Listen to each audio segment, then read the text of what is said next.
The HOA just redrew the map and labeled my private pond community property. 6 months after burying Dad, their certified letter hits. Grandpa's 1962 pond, our family's 3-generation sanctuary, now belongs to the neighborhood.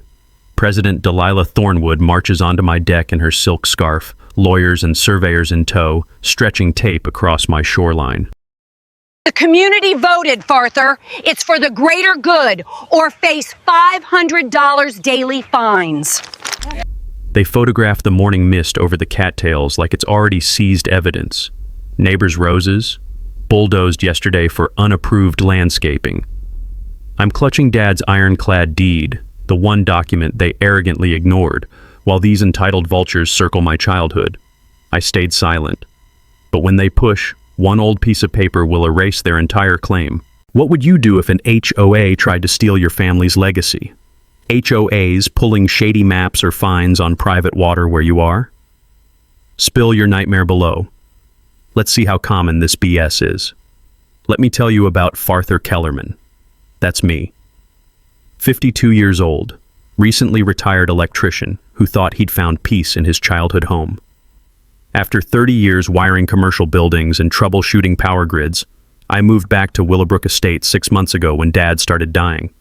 The old man lasted 3 weeks after I arrived. Lung cancer, same bastard disease that took Mom 15 years earlier. I spent those final days listening to his stories about Grandpa building our pond in 1962, back when this area was just cornfields and wild ambition. Dad would point through the kitchen window at those cattails swaying in the morning mist, talking about how Grandpa dug every shovelful by hand, diverted the natural spring, even hauled limestone rocks from Miller's quarry to line the bottom. That pond's got more soul than half the people in this neighborhood now, he'd rasp between oxygen treatments. The antiseptic smell mixed with decades of pine sol couldn't mask the reality. I was watching my last connection to this place fade away.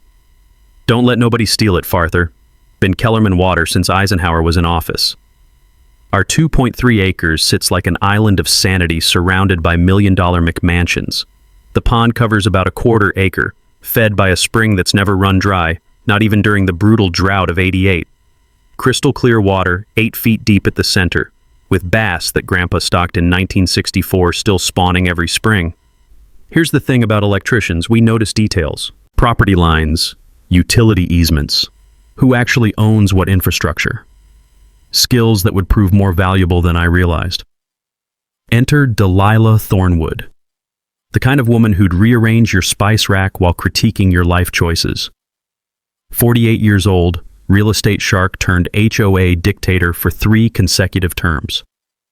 She'd moved to Willowbrook 5 years ago and immediately launched her neighborhood improvement crusade. You'd smell her coming before you'd see her, some expensive perfume that probably cost more than my monthly electric bill. Always perfectly coordinated silk scarves, manicured nails clicking against that ever-present clipboard like a death march. She'd already conquered half the neighborhood, forcing families into expensive compliance upgrades that somehow always required her husband's construction company. Her hunting strategy was surgical. Target grieving families when they're most vulnerable. Widow Patterson got slammed with $15,000 in exterior violations 6 months after her husband's heart attack. The Kowalskis faced daily fines for non-approved garden ornaments until they surrendered and moved to assisted living. I should have seen it coming, but grief makes you stupid.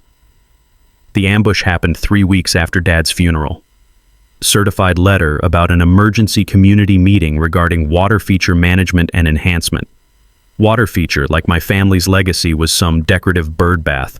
Walking into that beige community center felt like entering a tribunal. Fluorescent lights buzzed overhead like trapped wasps while 30 neighbors packed into metal folding chairs. Most studied their shoes when I walked in. They'd learned to keep their heads down. Delilah commanded the front with an overhead projector, casting in large survey maps on the wall like evidence in a murder trial. As you can clearly see, she announced, voice dripping authority, the water feature currently monopolized by the Kellerman property represents a severely underutilized community asset. Then came the forgery. She held up what she claimed was Dad's signature transferring pond management to HOA control. The handwriting looked like a 3rd grader imitating Shakespeare. Nothing like Dad's precise engineer script I'd watched him use on insurance papers days before he died. "We understand grief affects memory, F. Arthur," she said with practiced sympathy that fooled nobody. "But community standards cannot be suspended for personal sentiment. $500 daily fines for non-compliance with water management protocols. Pay up or lose everything." The meeting ended with me walking alone to my truck while 30 neighbors suddenly discovered their car keys were fascinating. The crunch of gravel under my boots sounded like breaking bones. That night, sitting by the pond listening to bullfrogs singing their ancient songs, I made two decisions. First, Delilah Thornwood had picked the wrong electrician to mess with. Second, she was about to learn why you never steal from a man who knows how to read property blueprints. Delilah struck back faster than a rattlesnake. 3 days after that community center ambush, I'm sipping my morning coffee when diesel engines rumble up my driveway like an occupying army.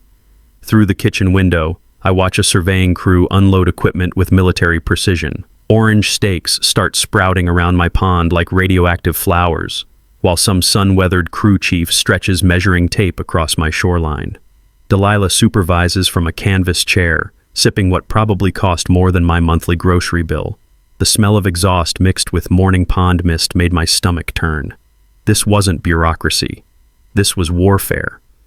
I storm outside in my bathrobe, work boots unlaced. "What the hell are you doing on my property?" The crew chief barely glances up from his transit level. "HOA authorized boundary survey, sir, establishing community water access points." Community water access. On land my family's owned since Eisenhower played golf. Delilah rises from her throne like a silk-scarved queen addressing peasants. "Farther, we discussed this at the meeting. The community voted to properly manage shared water resources." She emphasizes shared like she's correcting a confused child. "Shared?" I'm pointing at stakes planted in my backyard dirt. "Lady, that's called trespassing." According to Municipal Code 847.3, HOAs maintain infrastructure assessment rights on properties affecting community drainage. She waves a manila folder thick with legal papers. "Perhaps you should research neighborhood covenants before making accusations." 30 years of electrical work taught me one thing. When someone starts throwing code numbers around, they're either completely right or completely full of shit. Time to find out which. First stop, county courthouse basement, where records go to die. The archive office smelled like old paper and government neglect, presided over by Beatrice Montgomery, 70-something filing clerk who'd been cataloging property deeds since Nixon resigned. Kellerman Land? "Oh, sweetheart, I remember your grandfather's purchase like it was yesterday." She adjusts wire rim glasses held together with electrical tape. 1958 bought the whole parcel cash money. Built that gorgeous pond with nothing but a shovel and pure determination. She vanishes into the filing maze, returning with a cardboard box thick with decades of dust. Inside, original property surveys, handwritten in fountain pen ink, with grandfather's careful signature authenticating every boundary marker. My hand shook reading those documents. Grandfather had purchased 2.3 acres in what lawyers call fee simple absolute, the gold standard of American property ownership. You own it completely, forever, with no restrictions except death and taxes. From my commercial days, I remembered contractors explaining this to clients. Fee simple means nobody can claim usage rights without paying you through eminent domain. It's your dirt, your water, your rules. The beautiful part? Our pond boundaries were hand-surveyed in 1958, 37 years before Willowbrook HOA even existed. You can't retroactively steal someone's property any more than you can retroactively charge them for breaking laws that didn't exist yet. "You know," Beatrice whispers conspiratorially, "that Thornwood woman's been researching waterfront properties for months, always asking about elderly owners, inheritance situations, who might be vulnerable to pressure." The pattern crystallized like ice forming on winter glass. This wasn't about community pond management. This was predatory real estate development disguised as neighborhood improvement. Back home, I spread those precious documents across Dad's kitchen table like battle plans. The 1958 neighborhood plat told the whole story. Our land existed as a complete legal entity decades before HOA covenants could touch it. That's when electrician training kicked in. Whenever we wired commercial developments, first step was always infrastructure mapping. Every utility line, drainage system, and water source documented back to the original city surveys. If Delilah wanted to play property rights games, she'd pick the wrong tradesman.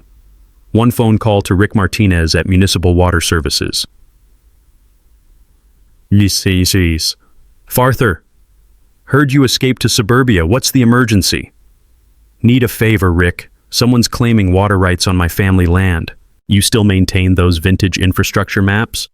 Brother, I've got blueprints dating back to when your neighborhood was cornfields. Email me your address. 20 minutes later, Rick sends me scanned city engineering drawings that made my heart race. Clear as fresh blueprints, my property contains the original drainage easement for the entire Willowbrook development. The spring feeding our pond isn't just a pretty water feature. It's the keystone of the whole neighborhood's flood control system. Every storm drain, retention basin, and emergency overflow in Delilah's precious HOA empire traces back to infrastructure running directly through my land. She's trying to steal my pond while completely dependent on my property for her neighborhood's basic water management. The irony hit me like 220 volts through wet hands. Delilah thought she was David slinging stones at Goliath.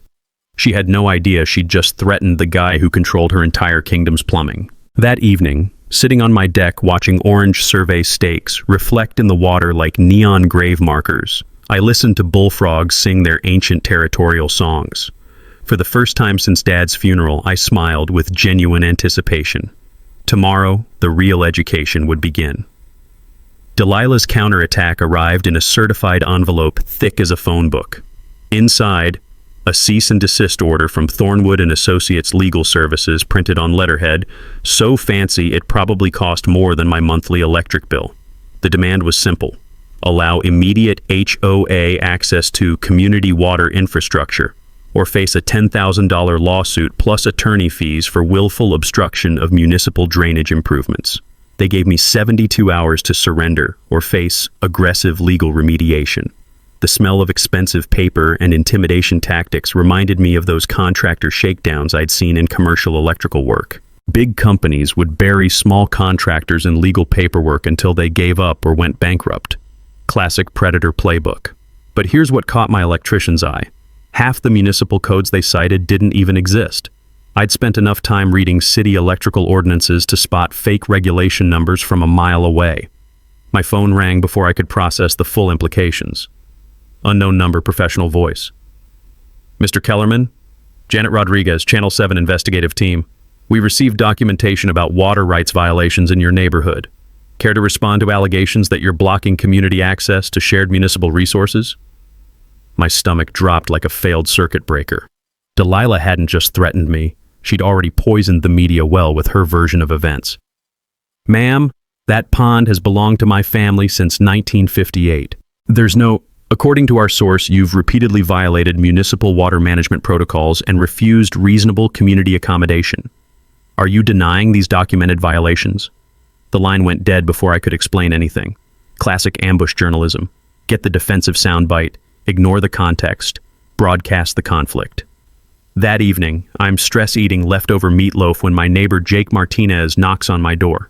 Jake's been fighting his own HOA battles for 2 years over his vegetable garden, and his carpenter's eye for detail had saved my ass more than once. Farther, you need to see this. He hands me a manila folder thick with printouts. Been doing some digging on your HOA situation. Found some disturbing patterns. Jake had researched every property transaction in a 5-mile radius over the past decade. The data told a chilling story. Thornwood Real Estate had systematically acquired waterfront properties from elderly owners facing sudden compliance violations. Always the same sequence: unexpected fines, legal pressure, then below-market purchase offers when people couldn't afford to fight. Look at this, Jake points to a spreadsheet. Mrs. Henderson, Lakefront Cottage, hit with $25,000 in structural violations 6 months after her husband died. Sold to a shell company for half the assessed value. Same company that bought the Patterson place, the old Miller farm, and 3 others. My hands started shaking as the pattern crystallized. Every stolen property got immediately rezoned for luxury development. Lakefront condos, waterfront retail, private marinas. My pond wasn't just the target, it was the crown jewel in a multi-million-dollar land grab disguised as community improvement. But Jake's next discovery made my blood freeze. He'd pulled the original Willowbrook development contracts from 1995, buried in county records that nobody bothered to read anymore. Check out Section 47C, he said, highlighting a dense paragraph of legal language. The original developer retained permanent water access and management rights to all properties containing natural water sources or drainage infrastructure. The words blurred as I read them. This clause was so specific it could only have been written by someone who knew exactly which properties contained what water features. Farther, guess who owned Willowbrook Development Corporation in 1995? My throat went dry. Harold Thornwood's father? Bingo. This isn't some recent HOA power grab. They've been planning to steal your pond for 30 goddamn years. The conspiracy's scope hit me like 240 volts through wet hands.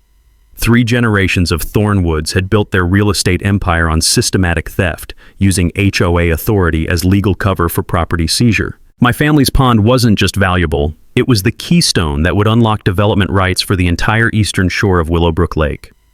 That night I couldn't sleep. Every sound outside made me paranoid. Car doors slamming, footsteps on gravel, the distant hum of surveillance equipment that probably wasn't there. The bullfrogs seemed quieter, like they sensed predators circling. Around 3 a.m., I'm standing at my kitchen window watching moonlight reflect off the pond when I noticed something that made my skin crawl. Fresh tire tracks in my side yard, leading right up to the water's edge.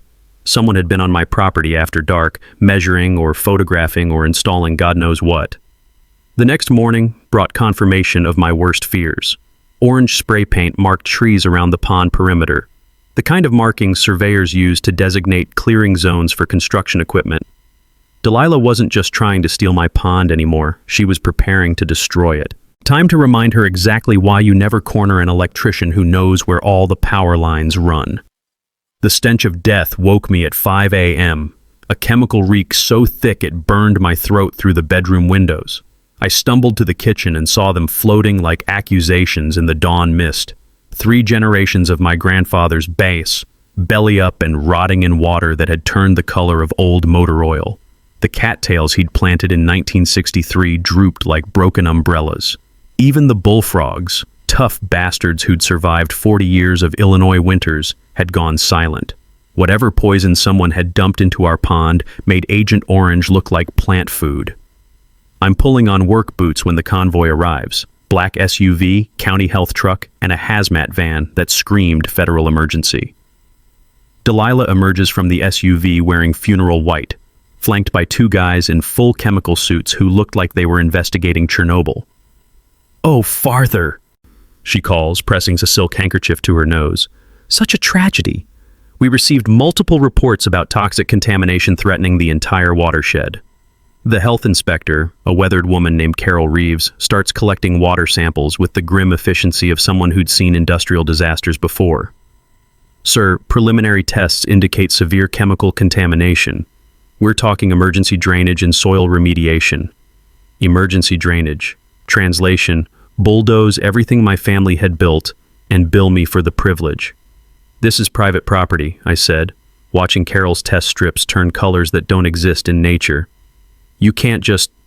Municipal Emergency Code 847.12 supersedes property rights when environmental hazards threaten public water supplies. Delilah waves yet another legal folder. The contamination could spread to community wells within hours. The chemical burn in my nostrils brought back memories of electrical transformer explosions, the same acrid mix of copper compounds and industrial solvents that had hospitalized 2 of my crew members in '98. Someone with serious chemistry knowledge had turned my childhood sanctuary into a Superfund site. After the hazmat circus left, promising to return with drainage pumps and soil removal equipment, I did what any electrician does when facing an impossible problem. I called someone smarter than me. Jake Martinez arrived within the hour, his carpenter's eye immediately cataloging the environmental carnage. "Jesus, Farther, that smell's reaching my workshop 2 miles away. What kind of sick bastard does this to a family pond?" "Someone who knows industrial chemistry and has access to commercial-grade chemicals," I said, recognizing the specific stench from my years servicing electrical substations. "This isn't lawn fertilizer gone wrong. This is deliberate ecological warfare." While Jake photographed the damage for insurance claims, I made a call that would crack open the whole conspiracy. Roger Fleming had supervised municipal water treatment for 30 years before retirement, and his ability to identify contamination sources was legendary among city contractors. "Bring me samples," Roger said grimly. I'll tell you exactly what killed your fish and who had the clearance to buy it." 4 hours later, Roger's home lab results made my hands shake like I'd grabbed a live wire.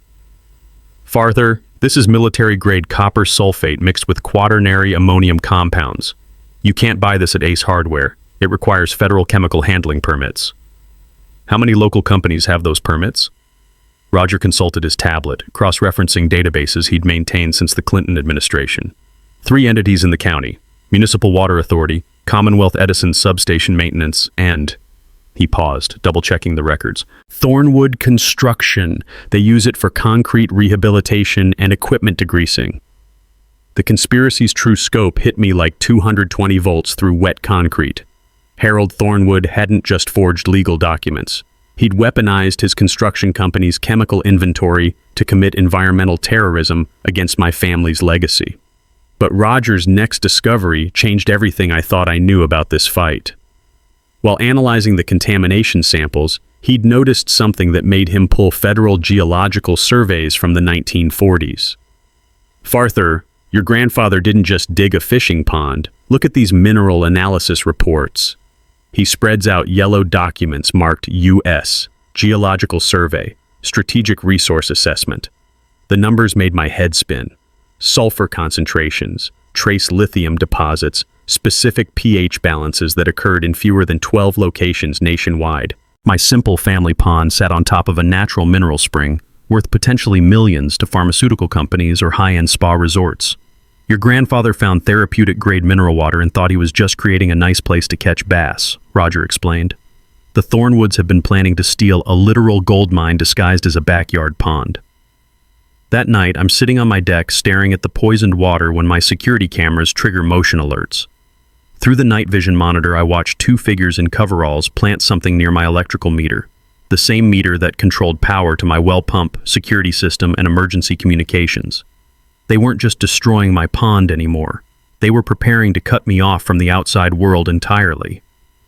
I grabbed my electrician's multimeter and headed outside to check what they'd installed. The device attached to my power line made my blood freeze, a remote-controlled disconnect switch that could kill my electricity with the push of a button. Delilah Thornwood had escalated from legal fraud to environmental terrorism to infrastructure sabotage. She wanted total control over every system that kept me alive and connected. Time to show her what happens when you try to cut power on someone who spent 30 years learning exactly how electricity really works. The power died at 3:47 a.m. while I was studying Roger's geological surveys by kitchen lamplight. Not a neighborhood outage, just my house, cut off like a cancer while every other home on the street glowed with electricity they controlled. That remote switch was working perfectly. I'm reaching for my emergency flashlight when I hear them. Boots on gravel, hushed commands, the metallic scrape of industrial equipment being positioned around my property. Through the darkness, I count 5 silhouettes moving with military precision toward my pond, confident that cutting my power had rendered me blind and helpless. Big mistake. My basement workshop housed 30 years of contractor backup systems, including a diesel generator that could resurrect my security cameras without touching their sabotaged main line. Within minutes, infrared surveillance showed me everything. Professional drainage crews installing industrial pumps around the pond perimeter, preparing to suck 3 generations of family memories into tanker trucks. Delilah orchestrated the theft from her SUV like a battlefield commander, checking her watch and barking orders into a radio. This wasn't vandalism anymore. This was organized crime with municipal cover. But watching them prepare to steal my grandfather's legacy triggered a memory that changed everything. Something Dad had mentioned during those final oxygen-assisted conversations about property boundaries and old city projects. I pulled out the municipal blueprints Rick had sent, spread them across the kitchen table under emergency lighting, and traced utility lines with my finger until I found what Dad had tried to tell me about. The revelation hit me like grabbing a live transformer barehanded. My property didn't just contain a mineral spring worth millions. According to 1952 city engineering surveys, my land housed the master drainage control system for the entire Willowbrook development, a buried concrete vault that regulated stormwater flow for 847 homes representing over $340 million in assessed property value. Every storm drain, retention basin, and flood prevention system in Delilah's empire traced back to infrastructure buried beneath the tomato plants Dad had been too sick to harvest. The vault system was installed in 1954 when engineers realized suburban development on seasonal wetlands required centralized flood control. My grandfather hadn't just bought farmland. He'd unknowingly purchased the hydraulic heart of what would become the county's most expensive subdivision. Here's the part that made my hands shake with anticipation. According to original easement documents, property owners retained operational authority over municipal infrastructure located on their land, provided they didn't interfere with normal system function.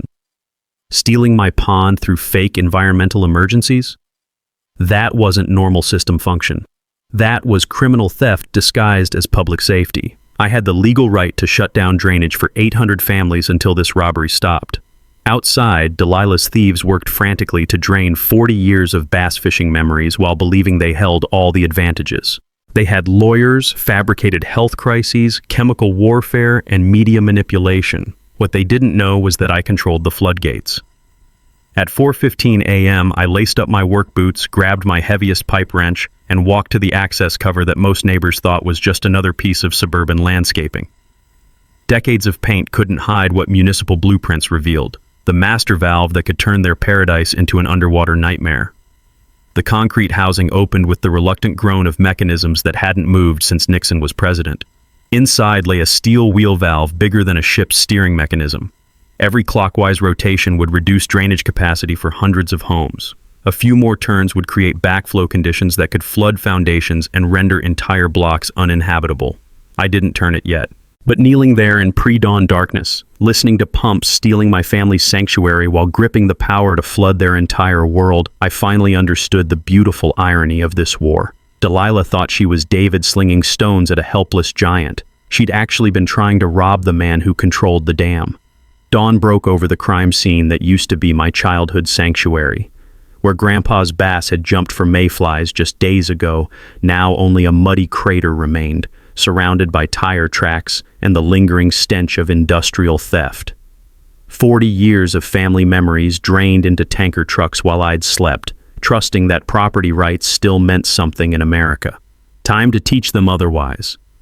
My basement workshop became mission control for the most complex electrical project I'd ever attempted, wiring the perfect revenge. The concrete walls still smelled like the Old Spice aftershave Dad used during his final weeks, a scent that reminded me exactly why this fight mattered more than any commercial job I'd ever completed. First priority, documentation that would survive courtroom scrutiny. 30 years of electrical contracting had taught me that whoever has the best paperwork wins the war, especially when lawyers start throwing technical specifications around. Every wire I'd ever installed was photographed, measured, and filed because some insurance adjuster would eventually question whether it met code requirements. Same principle applied here, except the stakes were family legacy instead of workers' compensation claims. I organized Roger's geological surveys proving the mineral springs' pharmaceutical value, Elena's legal research exposing 3 generations of Thornwood fraud, and Jake's property transaction database showing their systematic targeting of vulnerable homeowners. Every document was photocopied, scanned, and backed up to cloud storage accounts they couldn't reach with remote disconnect switches. But paperwork alone wouldn't win this war.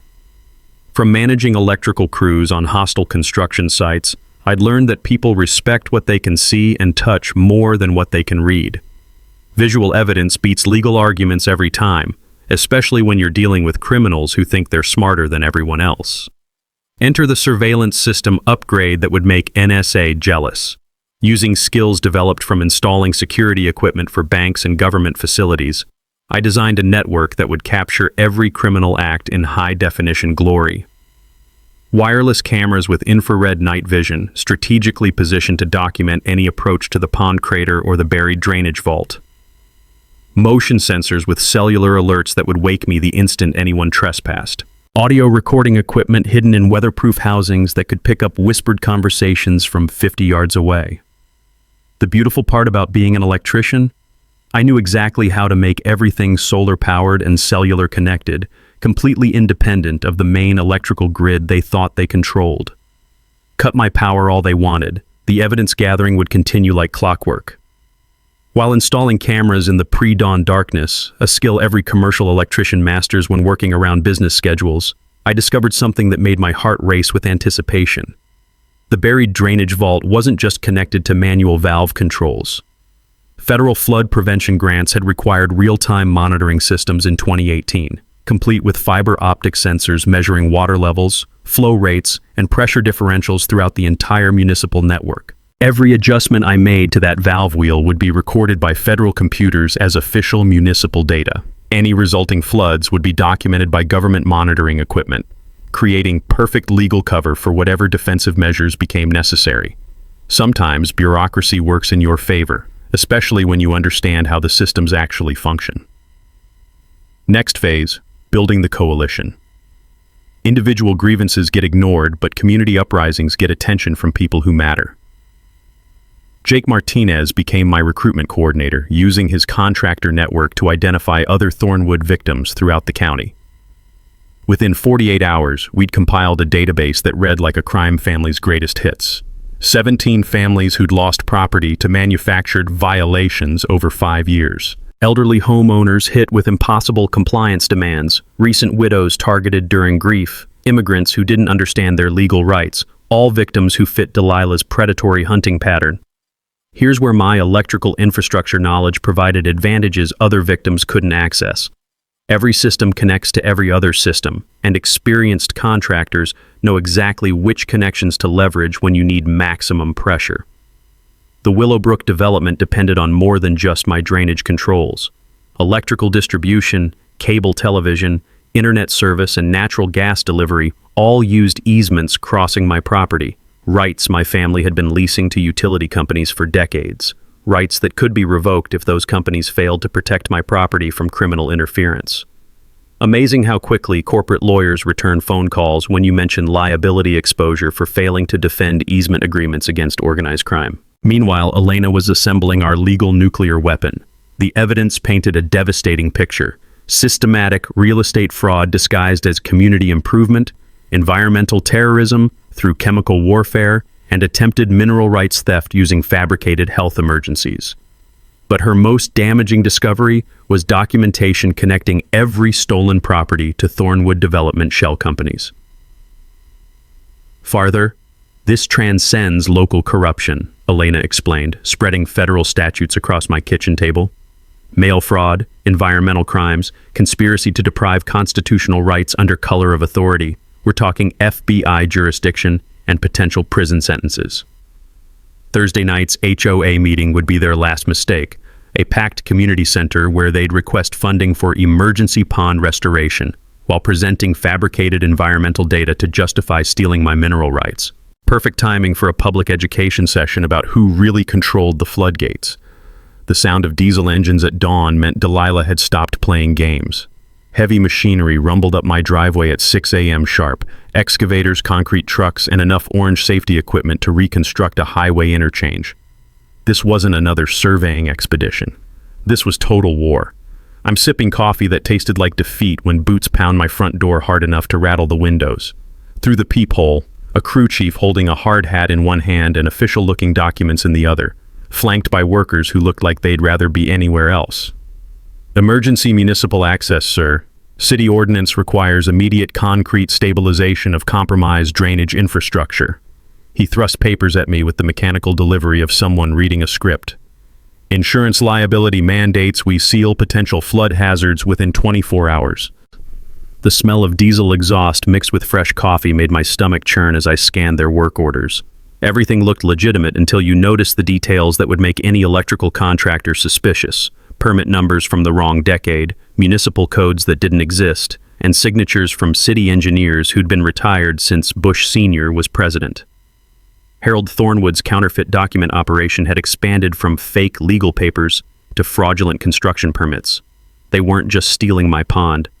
They were trying to permanently bury the drainage vault that controlled their entire neighborhood's flood protection. Sir, we need access now or your property gets declared a municipal emergency zone, the crew chief continued, sweat beading on his forehead despite the morning chill. Liability insurance issues if we can't stabilize the system before storm season. Liability insurance, the same threat they'd used to terrorize Mrs. Patterson into selling her lakefront cottage for half its value. While concrete mixers churned like mechanical vultures outside my kitchen window, I made the phone calls that would detonate their whole conspiracy. First, Rick Martinez at Municipal Water Services. Rick, I need you to verify some work permits in the city database. Emergency request. Second call went to Janet Rodriguez at Channel 7, the same reporter who'd broadcast Delilah's propaganda without fact-checking. Time for some redemption journalism. Ms. Rodriguez, remember that water contamination story you covered? I can now prove it was deliberate environmental terrorism connected to systematic real estate fraud. How fast can you get cameras here? Rick's callback came within 15 minutes, his voice carrying the controlled fury of a government employee discovering someone had forged his agency's authority. Farther, those permits are complete fabrications. Whoever made them used letterhead from 1987 and dead officials' signatures. This is felony impersonation of municipal government. Can you stop them from pouring concrete over federal monitoring equipment? County sheriff and code enforcement are already en route. Nobody buries infrastructure we installed with federal emergency management grants. The confrontation peaked around 9 a.m. when 3 sheriff cruisers arrived simultaneously with Channel 7's news van, turning Delilah's emergency municipal project into a crime scene with live television coverage. My security cameras captured everything.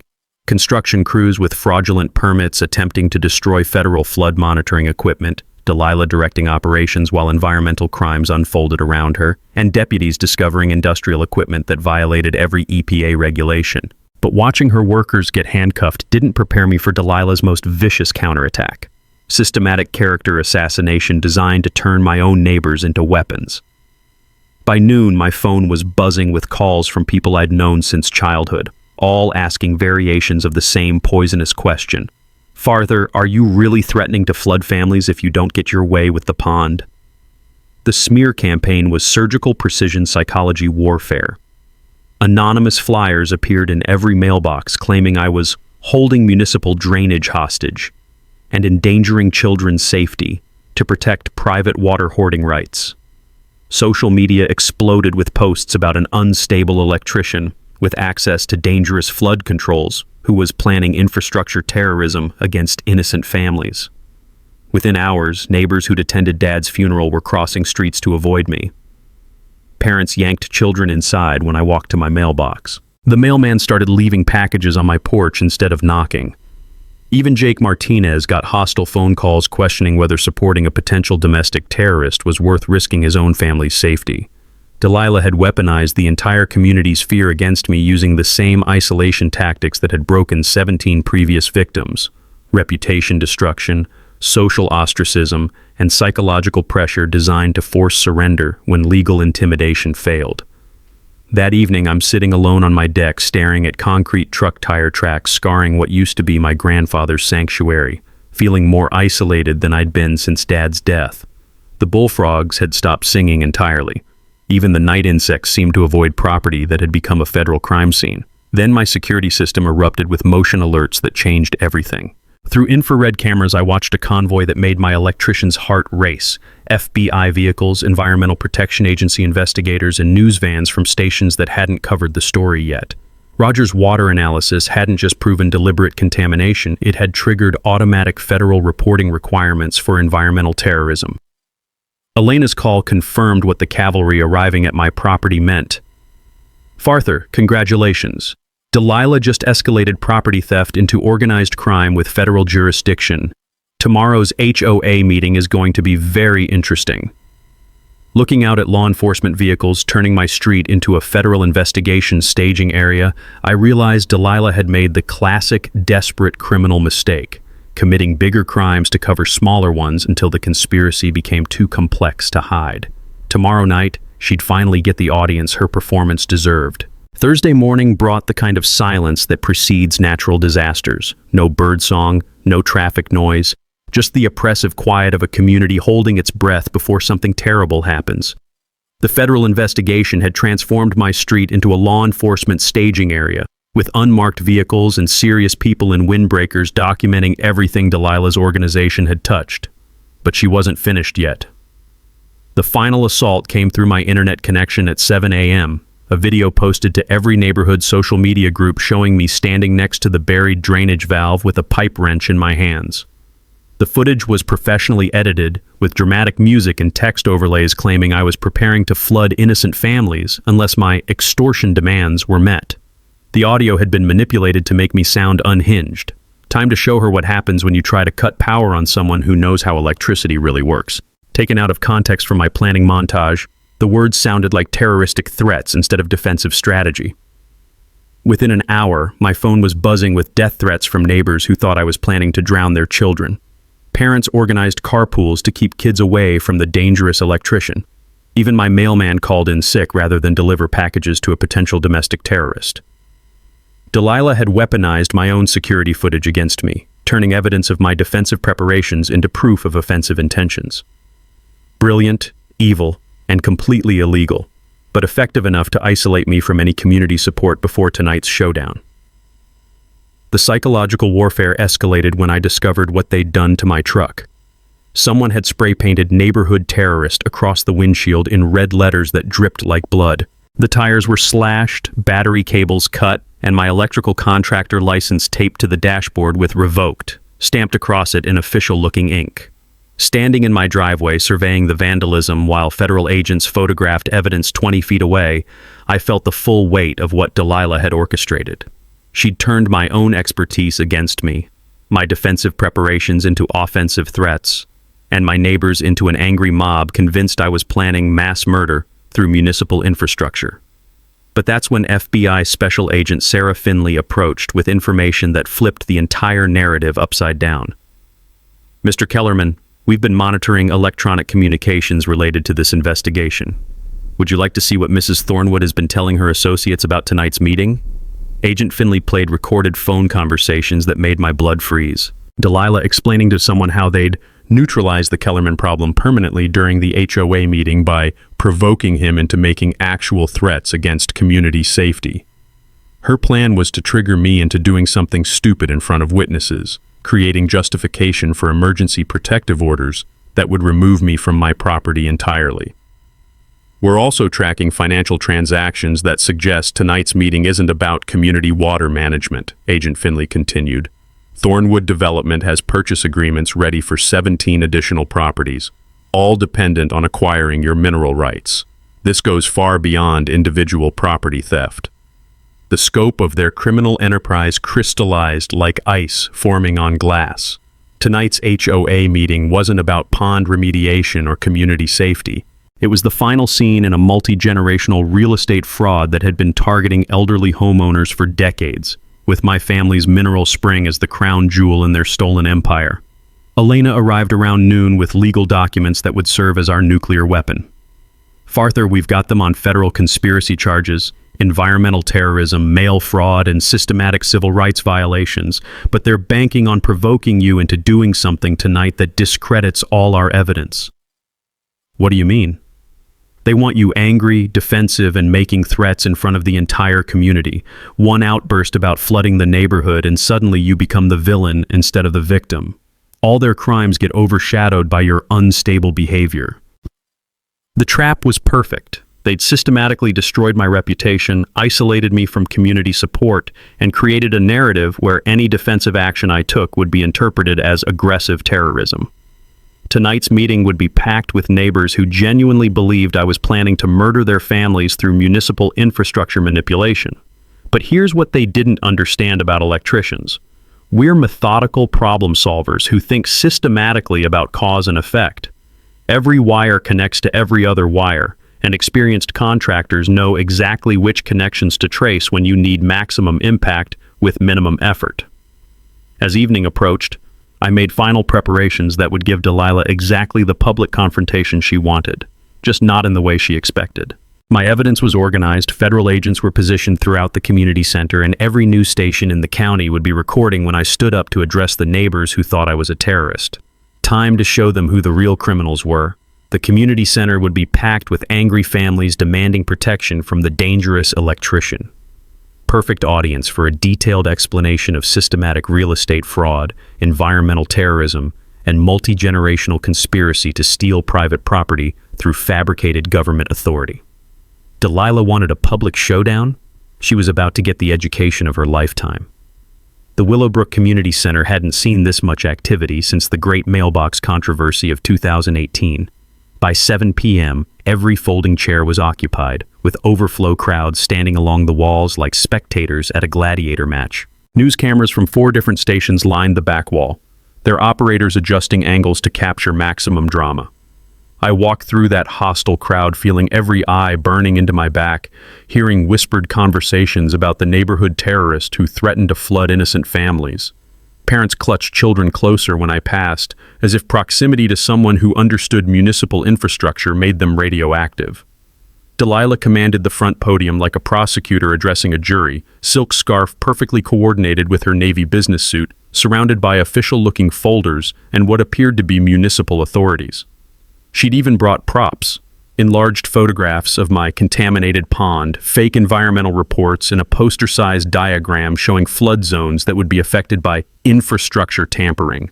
"Ladies and gentlemen," she began, voice carrying the practiced authority of someone who'd delivered this performance before, "we're here tonight because one individual's selfish actions threaten the safety of 800 families." The crowd murmured agreement, convinced they were facing a clear threat from the dangerous electrician who controlled their drainage systems. I sat in the back row, watching my neighbors nod along with lies that would have made Joseph Stalin proud.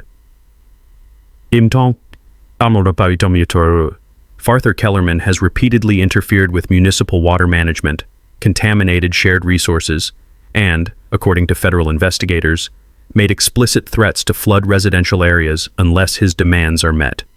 That's when FBI Special Agent Finley stepped forward from her position near the emergency exit, badge clearly visible, voice cutting through Delilah's performance like a fire alarm. "Mrs. Thornwood, those federal investigators you mentioned would like a word." The community center went silent except for the mechanical whir of news cameras adjusting focus. Delilah's practiced confidence flickered like a fluorescent bulb losing power. "Ma'am, we've been monitoring this situation for 72 hours. Would you like to explain these financial transactions to the community before we proceed with arrests?" Agent Finley activated a laptop connected to the overhead projector, replacing Delilah's propaganda with federal evidence that made the room gasp collectively. Bank records showing systematic property theft, recorded phone conversations planning tonight's provocation strategy, and photographic evidence of environmental terrorism that had killed 3 generations of bass in my grandfather's pond. The contamination that Mrs. Thornwood blamed on natural causes was deliberate chemical dumping using industrial compounds purchased through Thornwood Construction, Agent Finley announced to the stunned audience. The emergency work permits were complete forgeries using dead officials' signatures, and the community safety concerns were fabricated to justify stealing mineral rights worth approximately $12 million. The crowd's hostility shifted like electrical current finding a new path to ground. Neighbors who'd been calling me a terrorist 20 minutes earlier were staring at Delilah like she'd grown horns and started speaking Latin. That's when I stood up, feeling 30 years of electrical contractor confidence surge through my voice. "Folks, I know you're confused, so let me explain this simply. Mrs. Thornwood's family has been stealing waterfront properties from elderly homeowners for 3 generations. They target people after funerals, during medical crises, whenever families are most vulnerable to legal intimidation." I walked to the front, pulling out the original 1958 property deed that had started this whole war.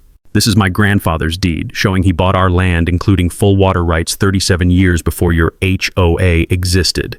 The pond they tried to steal contains mineral springs worth millions to pharmaceutical companies. The crowd was listening now, anger redirected toward the right target. "But here's the beautiful part," I continued, producing municipal blueprints that made Delilah's face go white. "While they were planning to steal my pond, they completely ignored the fact that their entire neighborhood's flood protection depends on drainage infrastructure buried on my property." I spread the engineering drawings across the overhead projector, showing every resident exactly how their stormwater systems connected to the valve controls Delilah had tried to bury under concrete.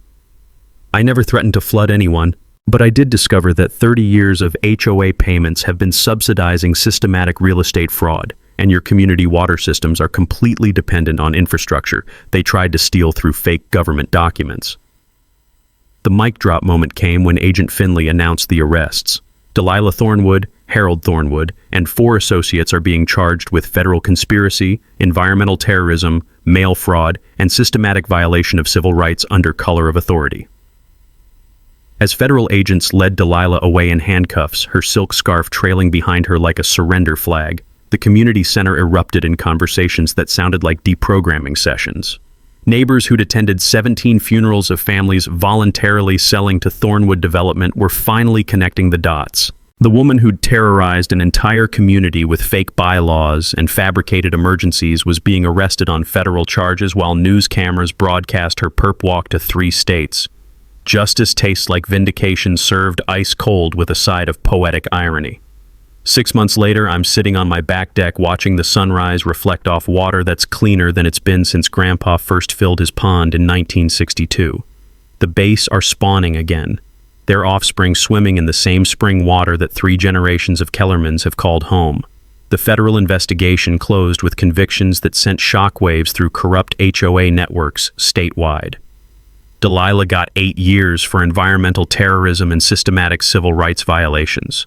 Harold received 12 years for his construction fraud and chemical weapons charges. Apparently, weaponizing industrial solvents against civilian populations carries serious federal penalties. But the most satisfying justice came through civil court, where Elena's lawsuit against Thornwood Development resulted in a $47 million judgment for the families they'd defrauded over 3 decades. Every stolen property was returned to original owners or their heirs, with damages that reflected current market values plus punitive awards that bankrupted the entire criminal enterprise. My pond restoration became a community project that brought neighbors together in ways that actually felt genuine. Jake Martinez organized volunteer crews to replant native cattails and stock the water with bass fingerlings donated by the State Fish and Wildlife Department. Kids who'd been taught to fear me 6 months ago were now learning to cast fishing lines from the same dock their grandparents had used decades earlier. The mineral spring discovery led to something beautiful that honored both profit and principle. Instead of selling exploitation rights to pharmaceutical companies, I partnered with the county to establish the Kellerman Family Conservation Trust, a public-private partnership that protects the natural ecosystem while funding environmental education programs throughout the region. The trust generates enough income to support my retirement while maintaining the property as a wildlife sanctuary that school groups visit to learn about wetland ecosystems and the legal protections that keep communities safe from predatory development. Roger Fleming became our volunteer water quality supervisor, conducting monthly tests that ensure the spring remains pristine for future generations. "Your grandfather found something more valuable than money," he told me while collecting samples that consistently tested purer than municipal drinking water. He found sustainability that benefits everyone. But the most meaningful change was social. The neighborhood HOA dissolved itself after members learned how thoroughly they'd been manipulated, replaced by a genuine community association that focuses on mutual aid rather than compliance enforcement. Property values increased naturally through cooperative improvement projects, instead of mandatory expensive upgrades that bankrupted elderly residents. Elena established a legal clinic specializing in HOA abuse cases, using our victory as a template for fighting similar corruption throughout the state. Her Kellerman defense strategy has already helped 43 families retain their property rights against predatory board members who thought elderly homeowners were easy targets. The security camera system I installed for self-defense became a neighborhood early warning network that helps protect everyone's property from actual criminal activity. Turns out, people appreciate surveillance technology when it's used to catch real thieves instead of manufacturing fake violations. Last month, the county renamed our street Kellerman Way in recognition of the family's century-long contribution to environmental conservation and community development.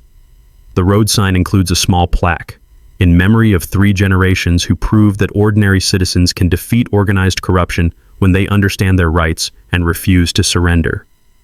On quiet evenings, I still sit by the water listening to bullfrogs sing the same territorial songs that comforted Dad during his final weeks. The sound reminds me that some things are worth fighting for, even when the odds seem impossible, and the whole world appears to be conspiring against you. Sometimes Jake stops by to share a beer and watch the sunset reflect off water that almost became a luxury resort amenity. "You know what I learned from all this?" he said recently, settling into the deck chair we'd built together from lumber donated by neighbors who felt guilty about doubting my integrity. "What's that?" "Never mess with an electrician who knows where all the power lines run." We both laughed, but there's wisdom in that joke. Infrastructure knowledge is power, and understanding how systems really work gives ordinary people the ability to defend themselves against predators who count on ignorance and intimidation.